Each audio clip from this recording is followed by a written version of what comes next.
Hey nerds, it's Nathan and Fawn. Say hi, baby. Mwah. Right, put you back.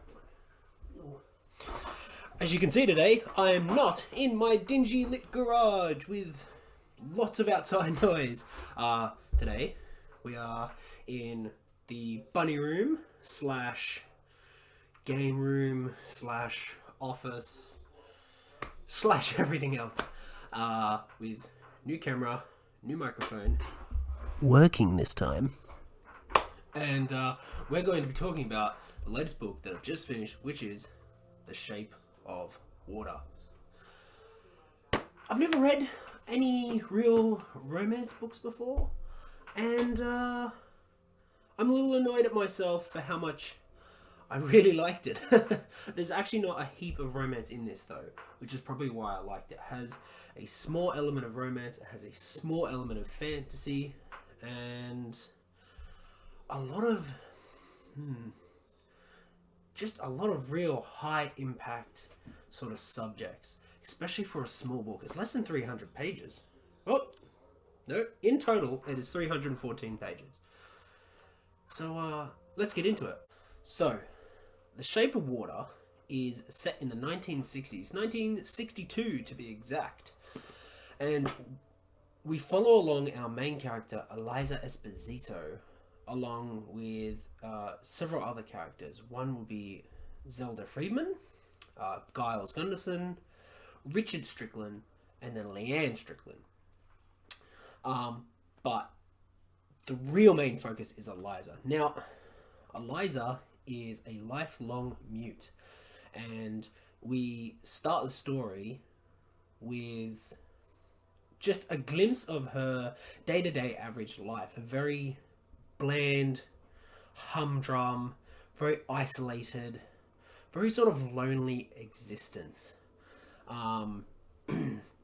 which sets off the premise to the rest of the story. And we see her go about through her daily life, and as we go from chapter to chapter, we actually swap from character to character. So you might get one or two chapters focusing on one of our characters, and then the next one or two chapters will be focused on another. So we might go from Eliza and her perspective of her day, her life, the way she sort of fits or doesn't fit in to her world around her. Excuse me one second. What are you chewing? Bunnies. Just, they love to chew. We move from seeing Eliza's perspective, or the perspective of Eliza's life, the humdrumness, the isolatedness, the overall just going through the motions of the day to day. And then we move to Zelda Fuller, who is a larger black woman. And we see her perspective with her friendship with Eliza, and both their lives at the Occam Institute, which is basically a scientific laboratory in which they both work. They're both janitors. So they're both... So in the 60s, women are not as highly reputable as men. Mutes or anyone with a disability, blacks, like they're all on a lower tier of class. So they both are minorities within their own minorities. Wait.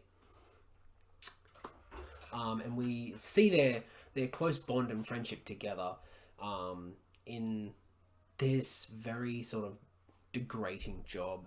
We move from those two to Giles Gunderson. Giles Gunderson is a much older man, I think around 70s if my memory serves. And Giles is basically, he's an artist. He's an advertising artist. Back in the day, before modern advertisement, everything was painted. All those old school signs, they were painted by hand. He was one of those style of artists. Unfortunately, we look at how he got to be where he is in his life, being in a rundown, shitty apartment right next door to Eliza's, above an arcade cinema. And it's actually because he got caught out being gay. Now, back in the 60s, being gay was almost a death sentence. So it kind of destroyed all credibility he had. So he is a very, very struggling, very old queer artist. And it's not that he's closeted, but back then no one was open. No one was proud, really. It was dangerous. It was very, very dangerous. Um, so there are three good guys, if you will. We also follow Richard Strickland. Now, Strickland is supposed to be our bad guy in this, but by the end of the book, he becomes less of a bad guy and he becomes just as much as a victimized outcast as the rest of them. Now, Strickland is military, works for the government. He was in the Korean War, and he is actually the one who was tasked with going into the Amazon and finding this famed mythical creature, which is essentially a merfolk, a merman, if you will. And that's what's on our cover. That's Eliza embracing our merman. Now, one cool thing I do like about this story is that there are random bits of artwork throughout this, which I really do like. You watch me not find a page with an artwork on it. Oh, here we go. How excellent does that look? That's hand-drawn stencil style. That's really cool. Hello, baby. He brings it to the laboratory. And it's through just this set of random circumstances that Eliza ends up stumbling upon the lab where our creature, where our merman, is kept and studied and unfortunately experimented on as well. We also follow Leanne. Leanne Strickland, obviously the wife of Richard Strickland, is a bit of a complex character.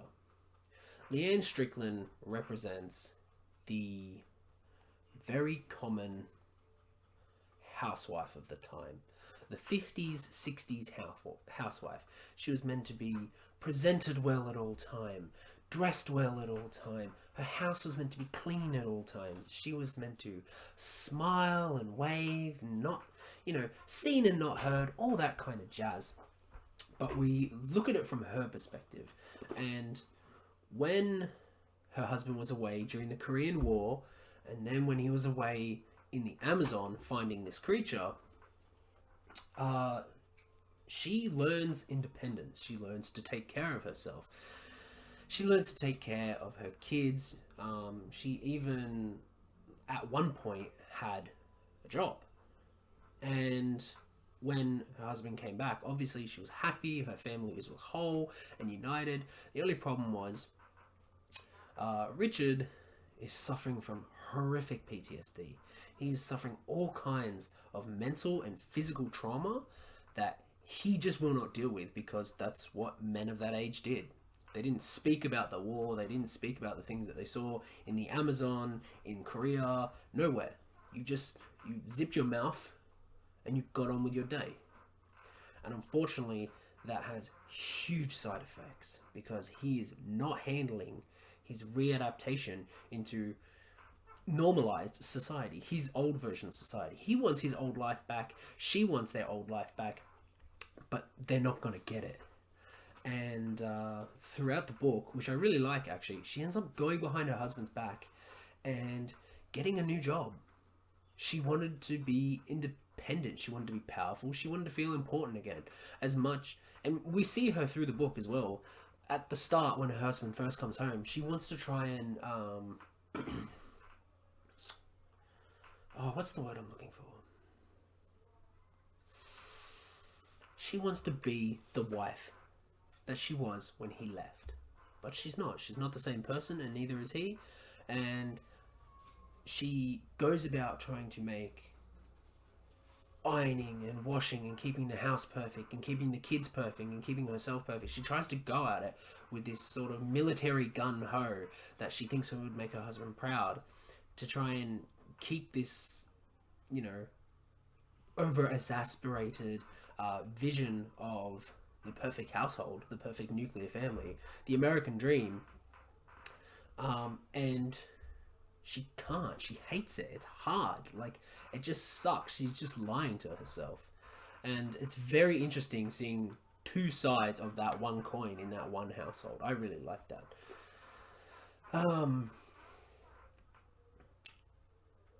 These are remarkable characters.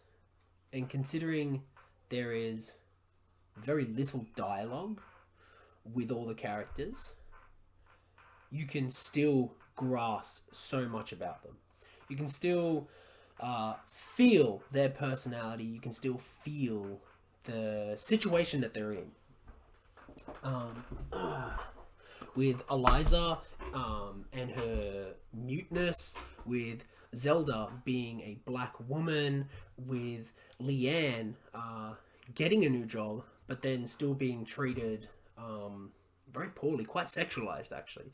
And then Strickland, Richard, I should say, just trying to hold everything together. He's trying to hold his, like, unfortunately, his very crumbling mind together. He's trying to hold his family together with this pre-constructed idea of what he's meant to have. It's crazy. It's interesting. It's really good. Just with Giles as well. Giles feeling like he's been floundering with his art and his life, his personality, his sexuality for the last 40 odd years. And he's just been drowning. And this all changes as Eliza discovers the creature and then discovers that she can communicate with this creature. She can communicate with this creature through sign language. Yay! I can't sign. These are incredibly short chapters. Some chapters are only half a page. Like, quite literally half a page. And that's all we need. This is incredibly quick, incredibly well paced. It slowly amps up the pace and amps up the pressure of everything that's slowly colliding together. Actually, I wouldn't even say slowly colliding together. I would say just rapidly colliding together. For a short book, it hits a lot of home runs on the topics of racism and homosexuality and PTSD, the expectations of women, the general class tier systems of America back in the 60s. And that's one of the things I had a small problem with. Some of the chapters, that were only half a page, I felt like I was being a little bit cheated. Like, give me more. Like, I almost felt like that wasn't even worth the effort of writing. Yes, it was necessary to the story, but there could have been a few more paragraphs. There could have been just give me that little bit more filling in my sandwich kind of thing. Don't leave me hungry. But when I did finish the book, I felt satisfied. I felt very satisfied. This took me forever to read because I've been so stupidly busy. Like I said, it's 300 pages. The chapters are razor short, and it took, like, I was going through and I was reading maybe like 8 pages a day, if that. It was terrible. But I kept wanting to pick it up. I kept wanting to find time to read it because I was enjoying it, even though the chapters were really, really short and I felt like we weren't getting heaps of dialogue. What I was getting was enough. What I was getting was pushing the story forward at a fairly decent momentum. This chair is going to squeak and be on that microphone, and it's going to be awful. So I apologize for that. With Eliza being our main focus and her basically love interest with this creature. It sounds weird, but when you read it, it'll it won't feel as wrong. It won't feel as disjointed because I keep calling it a creature, but it's a humanoid. It's bipedal. It understands. We even have a handful of chapters, and I mean only a handful of chapters, where we see things from its perspective, and it has intention. It has understanding. It has forethought, afterthought. It's a being like us. It's just different. And so that kind of helps narrow that gap between going ugh and going like they belong together. It's love. Normally, I don't like insta love. Insta love annoys me. They just two characters meet and either one or both are just head over heels. They have the kind of trust and acceptance that some couples have only after years of being with each other, after going through certain things with each other. So a lot of the times I don't like insta love. But in this particular case, it can be merited, if that makes sense. We can look at it and we can understand, because this is a woman who basically can't communicate with 99.9% of her world. She's isolated, and she's never had, because she's a woman, because she is scarred. She has these huge scars that run up like that on her neck. Because she's mute, because she has a shitty night shift janitor job, she's just on the lower end of so many spectrums. People don't see her. This creature saw her.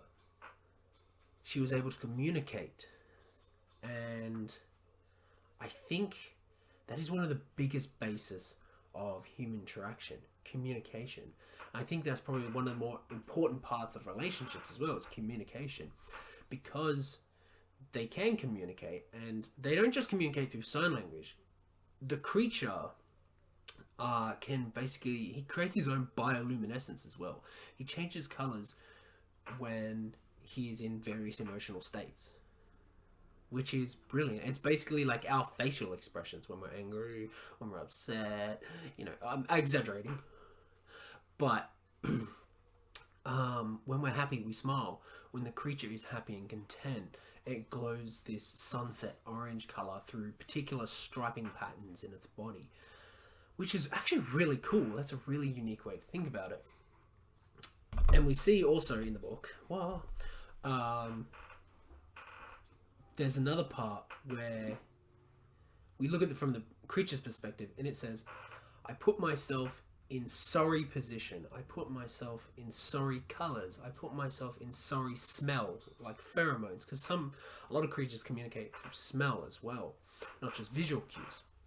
Rabbits use their nose to wiggle and talk to each other, as well as facial expressions with their ears and their bodies. And that's what we see as well. He has a direct and genuine, but also complex communication system, which humans miss half of. They don't understand. They don't see it. They don't smell it. They don't. They don't get what's going on. I'm just going to show you something really quick. See if they move. Where is she? So she's splooted on the ground, all cozy like, and then he's just living his best life.